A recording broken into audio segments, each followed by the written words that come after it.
God like Jehovah. There's no God like Jehovah. Dear Orthodox, I can't control my feelings. And who hit me? I just might be coming round the bush. And my stilt say began cracking, subsequently pushed. And I looked to see that it was she, just some abandoned little crook like me. Adieu, and fairly well, this was the ending plea.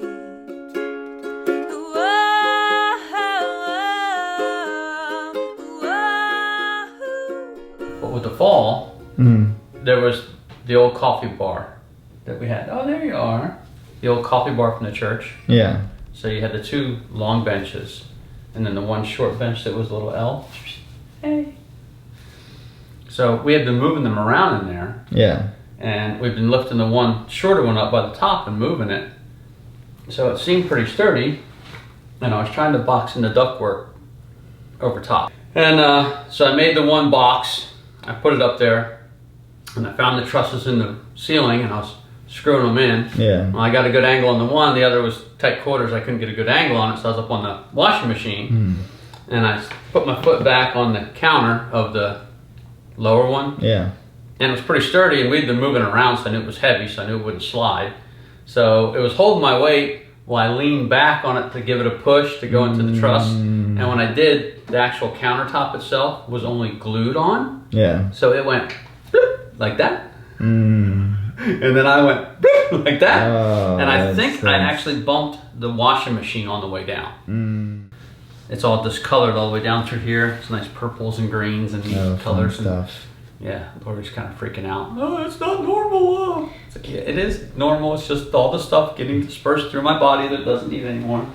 Hey guys, I'm about to have a meeting about my ordination to become an official priest. I've been an unofficial priest. No, I've been a deacon, and before that I was a pastor in another denomination. So I've been in ministry for really my whole life. I started at the age of 12 years old, feeling called to be in ministry and trying to do everything I could to learn then. And then in high school, I even did a pastor internship and dual enrolled in a college where I learned Greek and Hebrew. And I did all this stuff to be on this road because I've known my whole life that I want to help people, and I find no other way to really do that than to introduce them to God, because He's the one who can really change people's lives.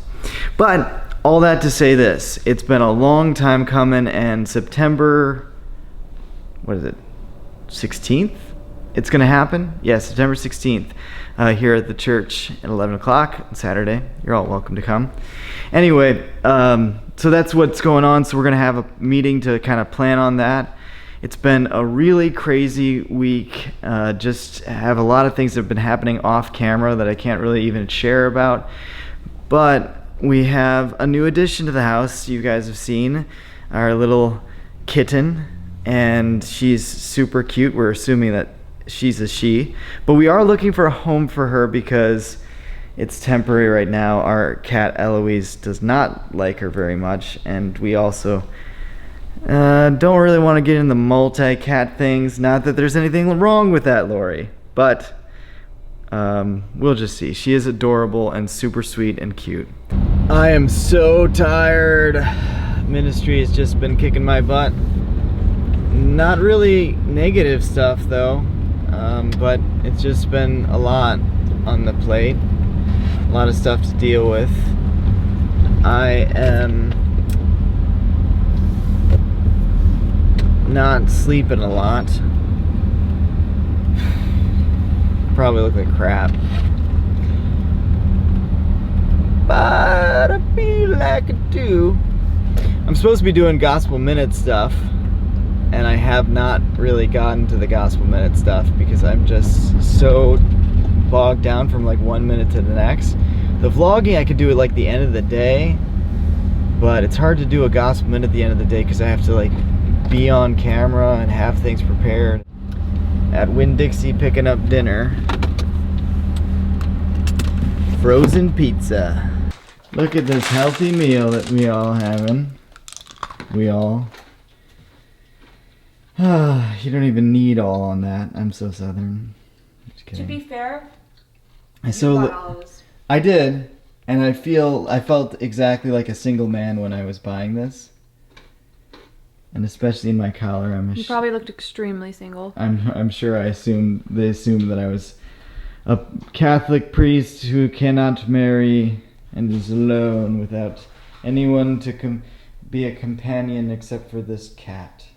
Hello. I was attached on bended knee, but I declined my leave.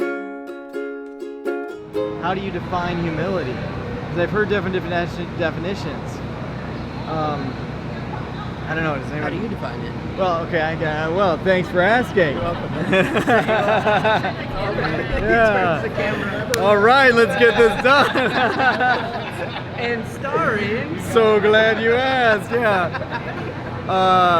Yeah. So humility, a lot of people think of like self-deprecating, right? I'm so bad. To me, I have two understandings of humility. One is by being having, instead of self-esteem, other esteem, right? Where you basically are focused on what you can contribute to help others and your role in the community that you're in, right? So that might be important in some levels and not in others, and that's part of the whole perspective of humility. That basically you have humility if you have perspective of your role in the community.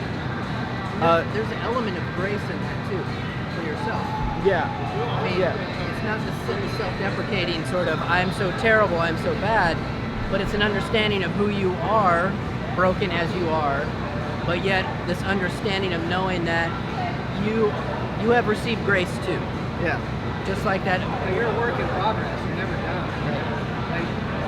And the other perspective that I have is that humility is understanding God's importance, right? So like if we measure ourselves off man, which is what we're usually doing when we're either beating ourselves up or super prideful, you know, then we're always in that battle. But when we measure ourselves from God, we realize He does so much, and we always have a humble perspective on that. So what is it about judging that Christians always fall into? They did a study for these elementary school kids, and they basically found that the religious kids were way more likely to be judgmental and tell other kids what they did wrong. And so I think that part of it is there's this sickness in Christian cultures where we think it's our job to be the hall monitors for the universe. And certainly none of us feel worthy of praise. So hearing that gives us hope and faith, you know? So I feel like that really what he's trying to, if you could teach the church in this instance, what he's trying to say here is, you know, help each other up. It doesn't have to be, I don't want you to get into heaven so I can. It's how about we help both of each other get there. I think that's where it starts. I think recognizing how sick you really are. And then once you have the diagnosis, you can work on the treatment, right? But so many people walk through life and they never realize how sick they actually are. And I think that's where this judgmental stuff comes in. Because they can't see themselves for who they are. They can't see their need for God. Days of Elijah. Wait for it.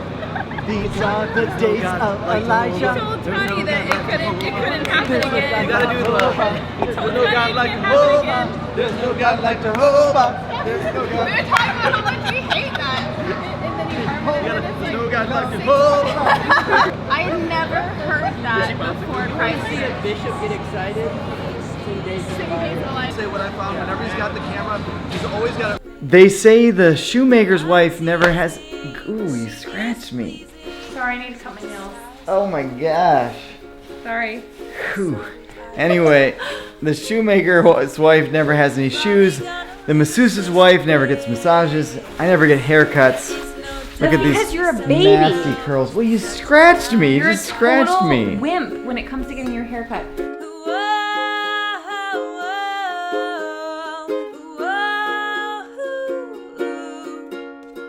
There is no cure, I am sure, for this 10-cent blues. In a way, it's making me crazy. In a sense that it's making me stronger.